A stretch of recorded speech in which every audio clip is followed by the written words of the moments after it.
तो गाइस ये एपिसोड वहीं से शुरू होता है जहाँ से पिछला एपिसोड खत्म हुआ था। हमारा एमसीए ट्रेनिंग करते हुए अपने मन में कहता है कि मुझे अपने स्टूपिड डिसीजन पर पछतावा हो रहा है। मैंने उस दिन बनाया और अपने हाथ में लोहे की बेड़ियां बांधते हुए ट्रेनिंग कर रहा होता है और कहता है कि मुझे 2 घंटे तक इसी स्टेट में रहना होगा और मैं खुद की हेल्प के लिए किसी भी मार्शल आर्ट का यूज नहीं कर सकता। ये ऐसी चीज नहीं है जो इंसान कर सके, मुझे भागने की जरूरत है। तभी पीछे से सेकंड एडमिनिस्ट्रेटर हंसते हुए कहता है कि तुम कैसे बचोगे, तुम मुझसे दूर भी नहीं जा सकते बेवकूफ। हमारा एमसी अपने मन में कहता है कि वो मेरे पीछे पीछे चिल्लाता रहता है, मुझे भी ऐसा ही करना चाहिए। तभी उसे आवाज आती है कि यंग मास्टर। स्कॉट बोलता है कि अब ज्यादा वजन बढ़ाने का समय आ गया है, क्या आप ठीक है? तुम्हारा एमसी कहता है कि स्कॉट अगर तुम इसे अभी जोड़ोगे तो मैं नाराज हो जाऊंगा। तो वो बोलता है कि अगर मैं ऐसा ना भी करूं तो आप नाराज हो ही जाएंगे। आपने कहा कि और ज्यादा जोड़े, भले ही आप मुझसे ऐसा ना करने की विनती करें। तभी वो और लाके हमारे एमसी के हाथ पे रख देता है और कहता है कि मुझे माफ कर दीजिएगा यंग मास्टर। और हमारे एमसी की एकदम हालत खराब होने लगती है। वो कहता है कि तुमको बस 15 मिनट तक इसे रोकना है। तुम्हारा एमसी कहता है कि मैं सच में मरने जा रहा हूँ। ये देख के सेकंड एडमिनिस्ट्रेटर कहता है कि इसकी चिंता मत करो, मैं ये मेक श्योर करने के लिए कैलकुलेशन की है कि ऐसा ना हो। स्कॉट कहता है कि आप ये कर सकते हैं यंग मास्टर। फिर ऐसा ही शाम हो जाती है और हमारे एमसी की भी हालत एकदम खराब हो जाती है और जमीन पे पड़ा होता है। स्कॉट बोलता है कि 15 मिनट बीत गए, आपने अच्छा किया यंग मास्टर। तो सेकंड एडमिनिस्ट्रेटर भी कहता है कि ऐसे प्रिटेंड करो जैसे तुमने कोई डिफिकल्ट काम किया हो। क्या तुमको लगता है कि तुम्हारा काम पूरा हो गया है? सफाई करना भी ट्रेनिंग का पार्ट है। तुम्हारा एमसी उससे कहता है कि अगर मैं इसे ऐसे ही छोड़ दूं, स्कॉट इसका ख्याल रख लेगा। तो वो बोलता है कि वो तुम्हारा गार्ड है, ना कि तुम्हारा नौकर। क्या तुम किसी से अपना काम करवाने का प्रयास कर रहे हो? तुम्हारा एमसी बोलता है कि स्कॉट वो मुझसे ज्यादा उम्र में बड़ा नहीं है। तो सेकंड एडमिनिस्ट्रेटर कहता है कि इस बेवकूफ को तो देखो, हर मौके पर जवाब देता है। तो हमारा एमसी चिढ़ते हुए कहता है कि चुप रहो, ऐसा इसलिए है क्योंकि तुम मुझे बार बार उकसाते रहते हो। तो वो भी चिढ़ जाता है और कहता है कि तुमने मुझे चुप रहने के लिए कहा। तुम्हारा एमसी स्कॉट के पास आते हुए कहता है कि बस छोड़ दो स्कॉट, मैं इसे साफ कर दूंगा। तो वो बोलता है कि मुझे माफ करना, लेकिन क्या आप थके हुए नहीं है? तो हमारा एमसी उससे कहता है कि ये ठीक है, मुझ में इसे साफ करने के लिए पावर बची है। और अपने मन में कहता है कि हाँ, मैं इससे चूक नहीं सकता, मुझे अपनी एनर्जी और बॉडी को फ्लैश करने की जरूरत है और सुप्रीम वर्ल्ड स्वॉर्ड के बाकी हिस्से को भी जानना है। मुझे इन्हें प्राप्त करना और ज्यादा मजबूत बनाने की जरूरत है। तभी पीछे से एडमिनिस्ट्रेटर उसके ऊपर हाथ रखते हुए कहता है कि मैं हैरान हूँ, ये सोचन तुम अभी भी मुस्कुरा सकते हो। मैंने तुम्हें अंडर एस्टिमेट कर दिया है। मैं हमारे लाइब्रेरी के यूजर की क्षमता का सही आकलन नहीं कर पाया। मुझे लगता है कि सब ठीक हो जाएगा अगर हम कल और ज्यादा वजन बढ़ा लें, करंट वेट से लगभग 2 गुना। तो भी शौक होते हुए कहता है कि 2 गुना। तभी फिर स्कॉट चिल्लाता है यंग मास्टर और हमारा एमसी उसको लेके ट्रेनिंग कर रहा होता है। ऐसे ही टाइम बीत जाते हैं और हमारा एमसी ट्रेनिंग कर रहा होता है, उसकी बॉडी वॉडी बनने लगती है। फिर हमें 3 साल का बाद का सीन दिखाया जाता है जहाँ सोचन 16 साल का हो गया होता है, उसका 6 पैक भी आ गए होते हैं। ये देख के एडमिनिस्ट्रेटर कहता है कि इतना खराब भी नहीं है, मैंने उसे 3 साल तक एक भी दिन गवाए बिना काम पर लगाया। न केवल उसके बॉडी में सुधार हुआ बल्कि उसने सुप्रीम वर्ल्ड स्वॉर्ड के बारे में भी कुछ ज्यादा सीख लिया है। हमारा एमसी कहता है कि मैं महसूस कर सकता हूँ कि मेरी बॉडी मजबूत हो गया है। इस रेट से मैं इलेक्सर को एब्जॉर्ब करने में सक्षम हो जाऊंगा, इसकी तुलना बिल्कुल नहीं की जा सकती। मैंने पिछले जीवन में मुझे सताया गया और कुचला गया, अब टाइम आ गया है, चलो चलते हैं, चलो जियांगो में एंटर करें। मैं बीच में डाइव लगाऊंगा और जिंदा बाहर आ जाऊंगा। और मास्टर, मैं अपने पिछले जन्म में उसे नहीं बचा सकता था, लेकिन मैं अब ये सब बदल दूंगा। फिर हमें हेड का सीन दिखाया जाता है जहाँ हेड कहता है कि तुम जा रहे हो जियांगो के लिए? तो हमारा एमसी कहता है कि हाँ, मैं एक्सपीरियंस से प्राप्त करना चाहूंगा, मैं जल्द से जल्द यहाँ से जाना चाहूंगा। तो हेड बोलता है कि कहाँ? तो हमारा एमसी कहता है कि पहले सांसी से होते हुए सिचुआन में टैंग फैमिली से मिलने के बाद मैं हुबाई में मार्शल आर्ट टूर्नामेंट में भाग लेने की योजना बना रहा हूँ। फिर मैं उत्तर में हैनान के रास्ते पे वापस आऊंगा। तो वो भी शौक होते हुए कहता है कि सिचुआन? तुम्हारा एमसी कहता है कि 3 साल पहले मैंने टैंग फैमिली के हेड से मिलने का प्रॉमिस किया था और सिचुआन में मुझे कुछ चीजें प्राप्त करने की जरूरत है। तो बोलता है कि ठीक है। पीछे से एडमिनिस्ट्रेटर कहता है कि ये कितना ऑकवर्ड है। तो हमारा एमसी उससे कहता है कि क्या तुम्हें मालूम नहीं है कि हम फ्रेंडली नहीं है? एंट्रेंस सेरेमनी के बाद मेरा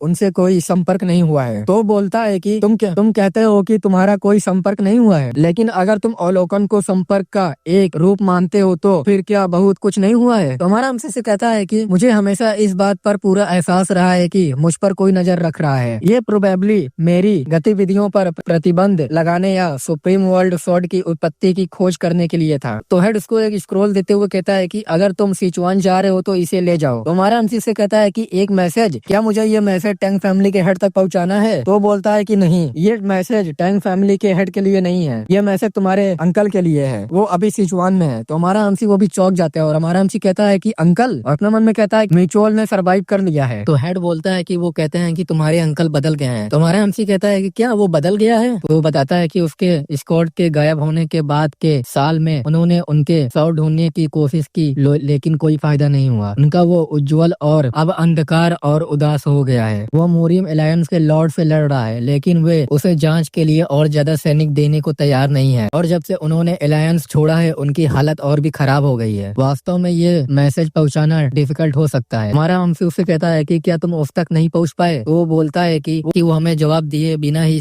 मैसेज भेज रहा है। वो कभी भी किसी विशेष बात पर चर्चा नहीं करना चाहता। तो हमारा हमसे अपने मन में कहता है कि वो हमेशा अपने बच्चों के प्रति उदासीन रहा है, लेकिन वो अपने भाइयों के प्रति काफी भावुक लगता है। तो हेड बोलता है कि लेकिन म्यूचुअल तुमको बहुत इम्पोर्टेंट देता है। अगर उसे पता चला कि तुम उस इलाके में हो तो वो कम से कम तुम्हारा चेहरा तो देखने आएगा। तो हमारा हमसी कहता है कि काश ये अफवाहें उस तक पहुंच पाती। तो हमारा हमसी भी उससे कहता है कि ठीक है, मैं कल मॉर्निंग के समय निकल जाऊंगा। और हमारा एमसी जा रहा होता है, हमारे एमसी को वो देख रहा होता है चुपचाप। फिर स्कॉट कहता है कि जियांगू को। तो हमारा एमसी कहता है कि मैंने क्लैन हेड से परमिशन ले ली है, मैं कल सुबह निकल रहा हूँ, इसलिए तुम मुझे तैयार होने में मदद करो। तो वो जाते हुए कहता है कि ठीक है, मैं तुरंत तैयार कर दूंगा। हमारा एमसी चेयर पे बैठते हुए अपने मन में कहता है कि मुझे पहले सिचुआन में रुकना होगा, तब शायद मैं टैंग फैमिली के हेड से मिल सकूंगा। वो मुझे अपने किसी बेटी की शादी करने के लिए दोबारा नहीं कहेगा, है ना? इस बार मैं उसे कैसे रिफ्यूज करूंगा? मुझे फिर एक रीजनेबल बहाने की जरूरत है। तभी वहाँ पीछे से कोई आता है, उसको आग बंद करके कहता है कि गेस करो कि कौन है। तुम्हारा हमसी भी कहता है कि तुम कौन हो? तो एक लड़की होती है, वो कहती है कि तुम्हारा क्या मतलब है, ये कौन है? ये तुम्हारी छोटी बहन है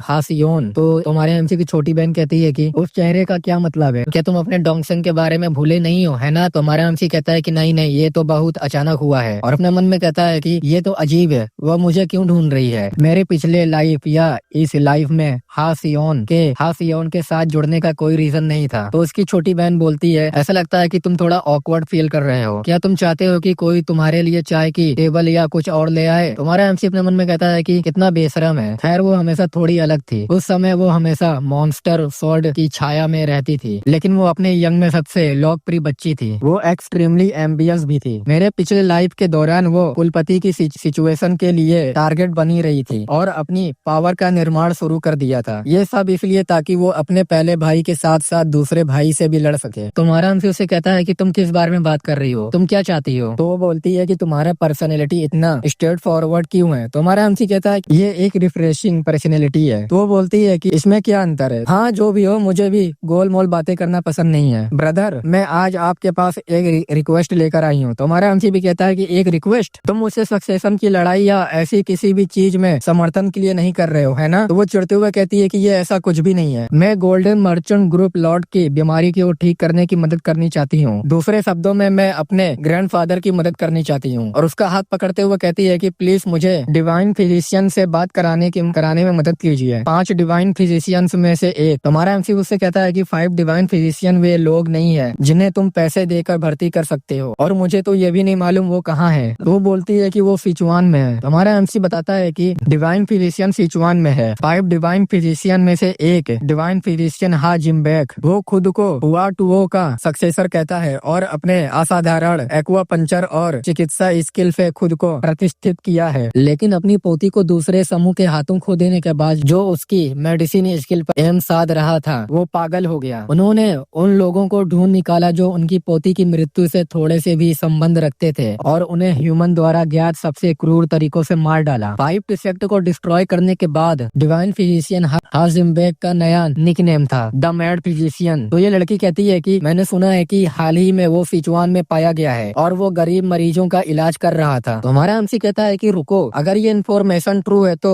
क्या मैं उसकी पोती को पहले ही बचा सकता हूँ और फ्यूचर को बदल सकता हूँ? खुश होते हुए कहता है कि ये डिवाइन फिजिशियन के लिए मेरा डेप्थ होने का एक अवसर है। हमारा एमसी उससे कहता है कि ठीक है, चलो मिलकर डिवाइन फिजिशियन को ढूंढते हैं। तो खुश होते हुए कहती है कि सच में, और उसको गले लगा लेती है और कहती है कि आपका बहुत बहुत शुक्रिया, मुझे पता था कि तुम मेरी बात सुनोगे। और हमारा एमसी उसको हटाते हुए कहता है कि लेकिन मेरी एक कंडीशन भी है। तो वो बोलती है कि कैसी कंडीशन? तो वो बोलता है कि मुझे 20 सिल्वर चाहिए। और अपने मन में कहता है कि मैं मदद करूंगा, लेकिन मैं खाली हाथ नहीं जा सकता। तो वो चिढ़ते हुए कहती है कि ये तो बहुत ज्यादा है, क्या तुम अपनी बहन के साथ ऐसा कर रहे हो? तो हमारा एमसी कहता है कि हम कब से इतने करीब आ गए हैं। पीछे से एडमिनिस्ट्रेटर भी कहता है कि क्या तुम सच में एक जवान लड़की से पैसे छीनने जा रहे हो? तुम कितने हर्टलेस बच्चे हो। तो हमारा एमसी से कहता है कि तुम शोर बहुत मचाते हो। तो एडमिनिस्ट्रेटर कहता है कि अगर तुम लालची हो तो तुम गंजे हो जाओगे, इस उम्र में गंजा होना अच्छा नहीं है ना? तो हमारा एमसी भी उससे कहता है कि मैं अभी भी जवान हूँ, इसलिए ये ठीक है। तो वो बोलती है कि ये रहे 10 चांदी के सिक्के, इन्हें गिनो। हमें अगले दिन का सीन दिखाया जाता है जहाँ हमारा एमसी कहता है कि और बाकी जब हम वहाँ पहुँचेंगे तो मैं ले लूंगा। तो वो बोलती है कि ठीक है, लेकिन क्योंकि मैंने तुम्हें बहुत सारा पैसा दिया है, तुमको मुझे हायांग से सेचुआन तक ले जाना होगा। बेशक क्या तुमने सच में सोचा था कि तुम 20 सिल्वर खाकर आराम कर सकते हो? तुम्हारा एमसी हंसने लगता है और कहता है कि मैं तुमको आराम से और प्यार से ले जाऊंगा मिस, लेकिन क्या तुम केवल एक ही बॉडीगार्ड लाने की योजना बना रहे हो? तो वो बोलती है कि तुम्हारा मतलब सियोल बैग से है? तो पकड़ते हुए कहती है कि ये ठीक है, सियोल बैग स्ट्रॉन्ग है, ये इनफ है। और हमारा एमसी कहता है अपने मन में वो निश्चित रूप से स्ट्रॉन्ग दिखती है, खुरदरे हाथ एक सच्चे वॉरियर की निशानी है। तुम्हारे एमसी से वो कहती है कि लेकिन तुम्हें भी अपनी सुरक्षा करनी होगी ब्रदर, क्या तुम सिर्फ एक बॉडीगार्ड से संतुष्ट हो? तो हमारा एमसी उससे कहता है कि मैं सिर्फ स्कॉट के साथ ठीक हूँ, वो भी बहुत स्ट्रॉन्ग है। तो बताता है कि स्कॉट भी पिछले 3 साल से कड़ी ट्रेनिंग कर रहा था, वो इतना अच्छा है कि उसे मार्शल वर्ल्ड में पीक मास्टर कहा जा सकता है। बाकी सभी से हमारा एमसी कहता है कि चाहे कुछ भी हो, बस मुझ पर भरोसा रखो, मैं तुमको सेफली और जल्दी से ले जाऊंगा, और अगर इसमें ज्यादा समय लगेगा तो मैं तुमको पैसे वापस कर दूंगा। तो वो बोलती है कि सच में? तो हमारा एमसी कहता है कि हाँ ये सच है, और अपने मन में कहता है कि अपने पिछली लाइफ में मैं गाली और हैटर सहन नहीं कर सका, तो मैं इस जगह से ऐसे भागा जैसे कि मैं सब कुछ छोड़कर भाग रहा हूँ, लेकिन अब मैं पूरे कॉन्फिडेंस के साथ दुनिया घूमने जा रहा हूँ। तो इसकी बहन कहती है कि ये पैदल चलना कब खत्म होगा? तो हमारे एमसी कहता है कि हम लगभग वहाँ पहुँच चुके हैं, हम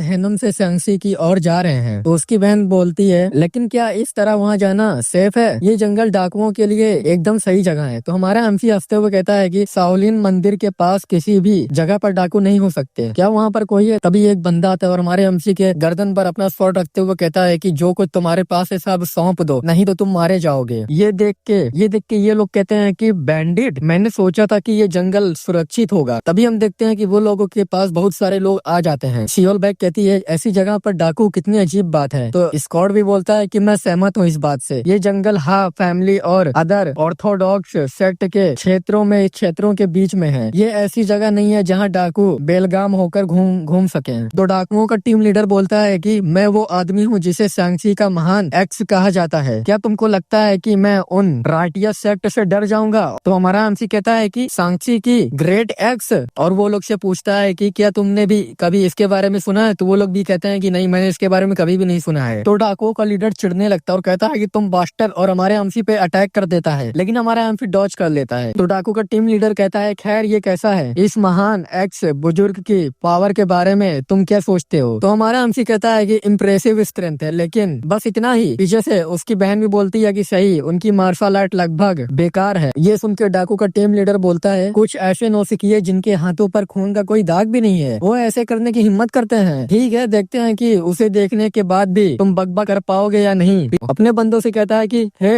उसे ले आओ। तो ये भी बोलता है कि ठीक है। तो हमारा एमसी कहता है कि कौन? तभी एक बंदे को लेके आते हैं वो लोग। तो हमारा एमसी ये देख के कहता है कि ये क्लो प्लम पैटर्न क्या हो सकता है? ये टीम लीडर कहता है कि ये सही है, ये आदमी माउंट हुआ का प्लम ब्लॉसम स्वॉर्ड मास्टर है। इस महान एक्स बुजुर्ग के जुलूस में बाधा डालने की कोशिश करने के कारण उसे इस सिचुएशन में लाया गया है। हमारा एमसी ये सुन के अपने मन में बोलता है अगर वो प्लम ब्लॉसम स्वॉर्ड मास्टर है तो इसका मतलब ये है कि वो ऑर्थोडॉक्स फैक्शन के माउंट हुआ सेक्ट के सबसे इम्प्रेसिव डिसाइपल में से एक है। एक स्किल डिसाइपल मात्र पहाड़ी डाकुओं से पराजित हो गया। डाकुओं का टीम लीडर अपने बाकी सभी साथियों से कहता है कि हम तुम सभी को एक ही भाग्य से पीड़ित करेंगे, उन सब पर एक साथ अटैक करो, अगर जरूरत पड़े तो उन सबको मार डालना। और वो लोग आगे बढ़ने लगते हैं उन सबको मारने के लिए। तभी हमारा सुप्रीम वर्ल्ड स्वॉर्ड का फोर्थ फॉर्म यूज करके उसके टीम लीडर को वहीं मार डालता है। ये देख के ये दोनों चौंक जाते हैं और उनके साथी कहते हैं कि हमारे ग्रेट एक्स मारे गए, ये मॉन्स्टर है, यहाँ से जल्दी से भागो। लेकिन हमारा एमसी किसी को भी भागने नहीं देता, सभी को मार डालता है और कहता है कि नहीं बच्चे, तुम लोग यहाँ से बच के नहीं जा सकते। फिर कुछ देर बाद का सीन दिखाया जाता है जहाँ 3 लोग को पकड़ा होता है हमारा एमसी, और कहता है कि तुम सभी डाकुओं का एक समूह है जिन्होंने सांसी में अपना आधार स्थापित किया है और तुम्हें नहीं मालूम कि तुम्हें यहाँ क्यों भेजा गया है। तो वो लोग डरते हुए कहता है कि हाँ ये सही है। अभी स्कॉट उसके गले पर अपने नाइफ रखते हुए कहता है कि अगर तुम झूठ बोल रहे हो तो तुम मारे जाओगे। तो वो बंदा बोलता है कि मैं सच कह रहा हूँ, प्लीज मुझ पर विश्वास करो। पीछे से सियोल बैग भी कहती है कि ऐसा लगता है कि वो झूठ नहीं बोल रहा है सर। तो उसकी बहन भी बोलती है कि जिन लोगों से हमने पूछताछ की वो लोग भी यही बोल रहे हैं। हमारा एमसी अपने मन में कहता है जो लोग सांसी में सत्ता में थे वे अचानक सिचुआन आ गए और हम लोग से टकरा गए, क्या ये कॉन्फिडेंस है? पीछे से एडमिनिस्ट्रेटर भी बोलता है क्या हमें उन सभी को मारकर इस काम को खत्म नहीं कर देना चाहिए? तो ये बोलता है कि इस सिचुएशन में हम ऐसा नहीं कर सकते, देखो कैसे वे पलक भी नहीं झपका रहे हैं। ये बहुत संभव है कि ये लोग कुछ भी नहीं जानते हैं। तो वो बंदा कहता है कि प्लीज हमें छोड़ दो। हमारा एमसी उसके गर्दन पे स्वॉर्ड रखते हुए कहता है तुम मुझे बचे हुए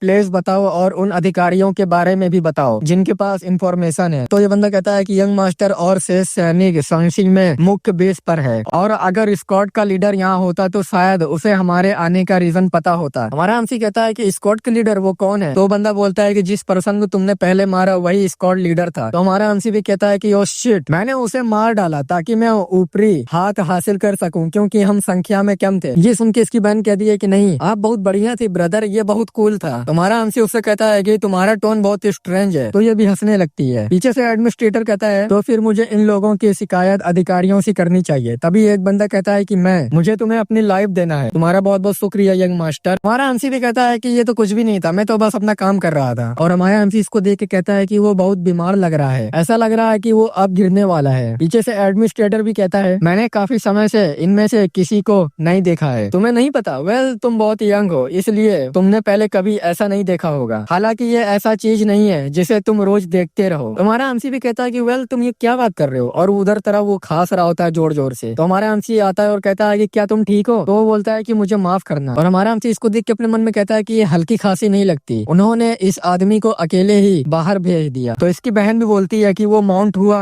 डिसाइबल जैसा दिखता है, लेकिन क्या उसकी तबीयत ठीक नहीं है? क्या उसे कोई बीमारी हो गई है? तो उसकी गार्ड बोलती है यंग लेडी ये बहुत रूड है। इसकी बहन बोलती है क्यों, हर कोई क्यूरियस है ना? तो एडमिनिस्ट्रेटर भी बोलता है कि तुम्हारी बहन का मुंह बहुत तेज चलता है। तो हमारा एमसी भी कहता है कि हाँ तुम सही कह रहे हो। तो ये बंदा भी हंसते हुए कहता है कि ये वो बात नहीं है, लेकिन ये मेरी कंडीशन है। तो ये बोलती है कि कंडीशन? तो वो बताती है कि क्या तुम लोग ने 9 इंच वीन के बारे में सुना है? हमें 9 इन वीन्स के बारे में बताया जाता है। 9 इन वीन्स एक दुर्लभ बॉडी फॉर्मेशन है जिसमें पर्सन मजबूत इन एनर्जी के साथ पैदा होता है। इस फिजिक्स में सामान्य लोगों की तुलना में मार्शल आर्ट के लिए उच्च क्षमता होती है। हालांकि इस सिचुएशन के कारण वो मर जाएगा क्योंकि उसका बॉडी पावरफुल इन एनर्जी का सामना करने में असफल है। हमारा एमसी उसे कहता है कि एक्सक्यूज मी, क्या तुम ही ग्रेट मास्टर सियोल जंग में हो? तो वो बोलता है कि तुम्हें मेरा नाम कैसे पता? तो हमारा एमसी अपने मन में कहता है कि सियोल जंग में बैंगयून जीनियस प्लम ब्लॉसम स्वॉर्डमैन जो अचानक माउंट हुआ सेक्ट में अपीयर हुआ और माउंट हुआ सेक्ट का नेक्स्ट लीडर अनएक्सपेक्टेड एक बिग शॉट सामने आया है। तो ये बंदा अपने बारे में बताता है कि जब मैं बच्चा था तब माउंट हुआ सेक्ट के एक ओल्ड मैन ने मुझे अपने साथ ले लिया और एक डायरेक्ट डिसाइपल के रूप में मेरा पालन पोषण किया। एक बंदा कहता है कि बच्चे क्या तुम मेरे साथ चलोगे? 9 इन वीन्स की बदौलत मैंने उस दर से प्रगति की जो मेरे साथियों की तुलना में कई गुना तेजी थी और मैं एक प्लम ब्लॉसम स्वॉर्ड का मास्टर बन गया जिसमें एक डायरेक्ट डिसाइपल के लिए उपयुक्त कॉम्बैट स्किल था। लेकिन मुझे हाल ही में ये पता चला कि मेरे दिन बस अब गिने चुने ही बचे हैं। तो मैं माउंट हुआ को अलविदा कहता हूँ और मैं अपनी बीमारी का इलाज ढूंढने के लिए पहाड़ पे निकल गया। तभी मुझे चक्कर आया और मैं गिर पड़ा और जब मैं होश में आया तो मुझे पहले ही पकड़ लिया गया था। तो हमारा एमसी अपने मन में कहता है कि मैं सरप्राइज हूँ कि बास्टर्ड ने बैंगयू को कैसे पकड़ा, लेकिन ऐसा हुआ कि वे उसे पकड़ नहीं पाए बल्कि उसे तब पाया जब वो गिरा हुआ था। मेरे पहले लाइफ में बैंगयू ने 9 इन वीन्स को ठीक किया और छोटी उम्र में ही माउंट हुआ सेक्ट का लीडर बन गया। उनकी पावरफुल मार्शल आर्ट इम्प्रेसिव थी, लेकिन वो एक ट्रूली राइटियस स्वॉर्डमैन के रूप में भी जाने जाते थे। हमारा एमसी उससे कहता है कि तो क्या तुम माउंट हुआ पर वापस जा रहे हो सीनियर? तो बंदा घबराते हुए कहता है कि तुम्हारा क्या मतलब है सीनियर? तुम मेरे सीनियर हो ना कि मैं। तो हमारा एमसी कहता है कि क्या तुम ठीक हो? तो वो बोलता है कि हाँ, मैं पहले माउंट हुआ में आराम करूंगा और फिर अपनी यात्रा पर निकलूंगा। ये थोड़ा शर्मनाक, लेकिन मैं जल्दी मरना नहीं चाहता। तो हमारा एमसी उससे कहता है कि कौन मरना चाहेगा और अपने मन में कहता है कि एक मिनट रुको, बैंगयून ने कब उस बीमारी का इलाज किया? मुझे ऐसा लग रहा है जैसे मैंने सुना हुआ है कुछ। हाँ, मुझे याद आया। वो ग्यूजू के एक गांव से गुजर रहे थे और उन्हें गांव के हेड से एक अनुरोध प्राप्त हुआ। उन्होंने कहा कि उन्होंने एक भूतिया भालू को भगाया जो वर्षों से गांव को परेशान कर रहा था। ग्रेटफुल विलेज के हेड ने उसे एक मछली उपहार में दी और उसे टायांगहारी कहा गया था। मुझे नहीं पता कि ऐसा कुछ सच में अस्तित्व में है या नहीं, लेकिन खैर मुझे यकीन है कि उन्होंने ग्यूजू में 9 इन वीन्स को ठीक करने का तरीका ढूंढ लिया है। शायद सिचुआन में अपना काम खत्म करने के बाद मैं ग्यूजू के और चल पड़ूंगा और मछली पकड़ने में अपना हाथ आजमाना चाहूंगा। नहीं नहीं नहीं, अगर मैं टायांगहारी को पकड़ लूं बैंगयून 9 इन वीन्स से मर जाएगा। तो उससे कहता है कि सीनियर अब आप बस वही सुनिए जो मैं कहना चाहूंगा। तो वो बोलता है कि हाँ, आप किस बारे में बात कर रहे हैं सर? तो हमारा एमसी कहता है कि मैंने एक अफवाह सुनी है, ग्यूजू के एक गांव में सूर्य की शक्ति वाली 1000 साल पुरानी सुनहरी मछली है। अगर आपके पास समय हो तो मुझे लगता है कि वहाँ जाना अच्छा विचार होगा। तो पीछे से एडमिनिस्ट्रेटर भी कहता कहता है कि ओ तुम बेवकूफ हो, क्या तुम्हें लगता है कि वो इस पर विश्वास करेगा? तो हमारा एमसी उससे कहता है कि बेशक, क्योंकि ये सिर्फ एक अफवाह है, मुझे यकीन नहीं है कि इससे मदद मिलेगी। तो वो कहता है कि नहीं, आपका बहुत बहुत शुक्रिया, मैं जानता हूँ कि जिस सीनियर ने मेरी जान बचाई है वो मुझे गलत जानकारी नहीं देगा, मैं निश्चित रूप से ग्यूजू जाऊंगा। तो हमारा एमसी से कहता है कि मैं बेस्ट ऑफ लक विश करता हूँ तुमको सीनियर, और वो बंदा वहाँ से जाने लगता है। तो एडमिनिस्ट्रेटर कहता है कि अरे ये क्या बात है? तो हमारा एमसी उससे कहता है कि तुम्हारा क्या मतलब है? तो वो बोलता है कि मैंने सोचा था कि तुम कुछ ऐसा मांगोगे, तुम्हें बचाने के बदले में कुछ चांदी के टुकड़े दे दो या कर्ज मत भूलो। तो हमारा एमसी उससे कहता है कि बैंगियोन माउंट हुआ सेक्ट का अगला हेड है, क्या तुमको लगता है कि तुम पैसे से उसका पक्ष खरीद सकते हो? तो वो भी बोलता है कि मैं गिव अप करता हूँ इस बात से। फिर हमें एक सिटी का सीन दिखाया जाता है जहाँ एक लड़की पे तीरों से अटैक हो रहा होता है, लेकिन वो लड़की उन तीरों को अपने स्वॉर्ड से काट देती है। अभी उसके ऊपर 4 बंदे अटैक करते हैं और कहते हैं कि चलो उसे मार डाले, लेकिन वो लड़की उन सबको एक बार में मार डालती है और कहती है कि आर्चर मुझे ब्लैक ड्रैगन सेक्ट के स्वामी के पास ले चलो, अब और कोई व्यर्थ बलिदान मत करो। फिर हमें अगले दिन सिचुआन में दिखाया जाता है और कोई कहता है कि रेड आई डेमन अपीयर हुआ है। तुम्हारा एमसी कहता है क्या ये सच है? तो स्कॉट बोलता है कि हाँ, कल रात एक 100 मिला जो शायद उसका काम लग रहा है। तो हमारा एमसी अपना मन में कहता है कि रेड आई डीमन योन सोफो एक डेमनेस जो मात्र 20 वर्ष की उम्र में ही अपनी कला के शिखर पर पहुंच गई, वो सिचुआन में क्यों है? तो स्कॉट कहता है कि आपके अंकल सिचुआन की कैपिटल के चैंगदू में रह रहे हैं। तो हमारा एमसी कहता है कि क्या मेरे अंकल वहाँ क्या कर रहे हैं? तो वो बोलता है कि ये सिर्फ एक अफवाह है, इसलिए मुझे डिटेल में जानकारी नहीं है, लेकिन उन्होंने बस एक मैसेज छोड़ा कि उन्हें वो मिल गया जिसकी उन्हें तलाश थी। तो हमारा एमसी कहता है कि वो क्या ढूंढ रहा था, क्या उसे अपराधी का सुराग मिला? वो वर्षों तक इसे नहीं ढूंढ पाया था, लेकिन अब अचानक कभी पीछे से उसकी बहन कहती है कि तुम कब तक बात करते रहोगे, हमने जो खाना ऑर्डर किया था वो पहले से ही वहाँ है। तो हमारा एमसी कहता है कि मुझे माफ करना, मैं अब वापस जाऊंगा। फिर वो लोग टेबल पे आके बैठ जाते हैं। तो उसकी बहन कहती है क्या तुम सच में इस सब के लिए भुगतान कर रहे हो भाई? तो हमारा एमसी कहता है कि बिल्कुल। तो उसकी बहन कहती है कि मेरा कंजूस बड़ा भाई ऐसे महंगे बर्तनों का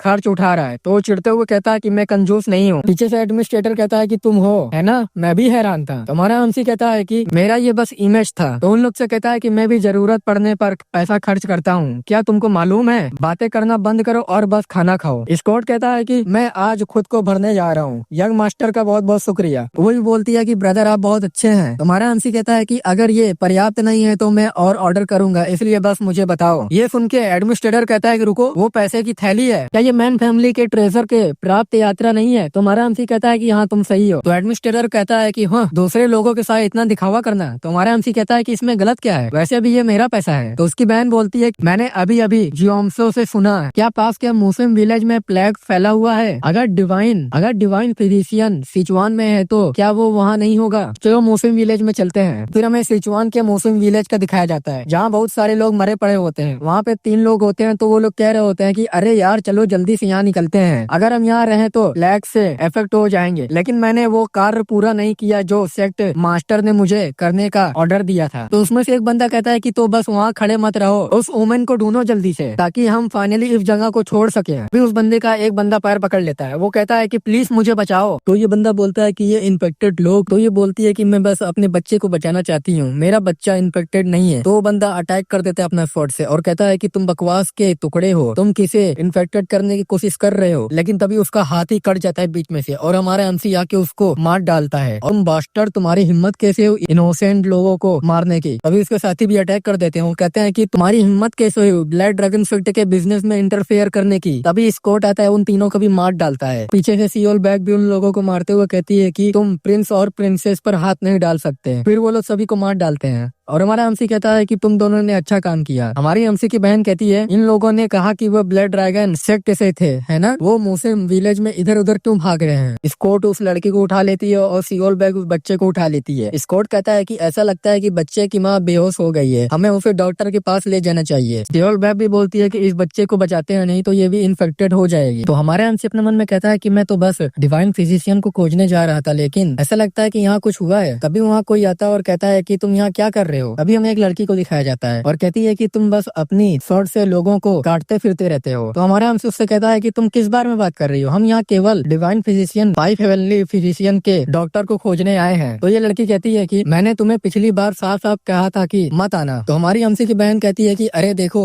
ठीक है, हमने अभी कुछ बुरे लोगों से छुटकारा पाया है। तो हमारा हमसे उसको रोकता है और कहता है कि ऐसा लगता है कि यहाँ गलत फहमी हो गई है, हम वैसे लोग नहीं है जैसे तुम सोचते हो। हमारे पास बस एक मरीज है जिसे हम डिवाइन फिजिशियन के पास ले जाना चाहते हैं। अगर तुम जानते हो कि वो कहाँ है तो क्या तुम हम बताना चाहोगी? तो वो गुस्सा आ जाती है और कहती है कि क्या तुम जानते हो कि कितने लोग उस कहानी के साथ यहाँ आए हैं? मैं मूर्ख नहीं हूँ, मैं दोबारा मूर्ख नहीं बनूंगी। तुम्हारा एमसी भी चिढ़ते हुए कहता है कि सच में तुम अभी भी यही कह रही हो? तो वो अपनी पावर को रिलीज करते हुए कहती है कि भले ही तुम सच बोल रहे हो, इससे कोई फर्क नहीं पड़ता। वैसे भी इस गाँव में कोई डिवाइन फिजिशियन नहीं है, तो चुपचाप यहाँ से निकल जाओ। और हमारा एमसी अपने मन में कहता है कि मैं देख रहा हूँ तुम एक मार्शल आर्टिस्ट हो, अगर हम ऐसा ना चाहें तो तुम क्या करोगी? वो अपनी टोकरी को हमारे एमसी के ऊपर फेंक देती है और कहती है कि तब तो मुझे तुम्हें जबरदस्ती बाहर निकालना पड़ेगा। और हमारे एमसी को पकड़ के उठा के फेंकने लगती है। तो हमारे एमसी भी अपने मन में कहता है कि तुम स्ट्रॉन्ग हो, तुम्हारे पास प्रोफाउंड इंटरनल एनर्जी है, लेकिन तुम मुझसे वीक हो। और अपने पैर में एनर्जी ला लेता है और पीछे आ जाता है। तो ये लड़की अपने शोल्डर को पकड़ते हुए कहती है कि अगर तुम यंग दिखते हो, तुम्हारे पास अद्भुत मार्शल आर्ट का स्किल है। तो हमारा एमसी उससे कहता है कि ये बात तुम्हारे लिए भी सही है ना? तो ये लड़की कुछ निकालते हुए कहती है कि ठीक है, तुम ब्लैक कपड़े पहने लोगों से अलग लेवल पर हो। और एक नीडल निकालते हुए कहती है कि लेकिन तुम सभी एक ही गोल पर हो। तो हमारा एमसी भी अपने स्वॉर्ड निकाल लेता है और कहता है कि एक्यूपंक्चर, क्या तुम हिडन टेक्निक का यूज करने जा रही हो? तभी वो अपने शोल्डर पे वो नीडल लगा लेती है। तुम्हारा भी एमसी भी चौंक जाता है और कहता है कि क्या तुम क्या कर रही हो? तो वो बोलती है कि क्या तुम देख नहीं सकते, तुमने मेरे शोल्डर उखाड़ दिया है, इसलिए मुझे इसका इलाज करना होगा। तो हमारा एमसी भी चिढ़ते हुए कहता है कि मैंने इसे डिसलोकेटेड नहीं किया। तो वो लड़की भी चिढ़ते हुए कहती है कि फालतू बातें मत करो, तुमने मेरा शोल्डर डिसलोकेट कर दिया है। तो हमारा एमसी कहता है कि ये सच में एक्यूपंक्चर से इसका इलाज हो सकता है? तो वो लड़की कहती है कि बोन सच में खुद को ठीक करने में काफी अच्छी होती है, तुमको बस उन बिंदुओं को दबाने की जरूरत है जो रक्त और किडनी के प्रवाह को सुचारू के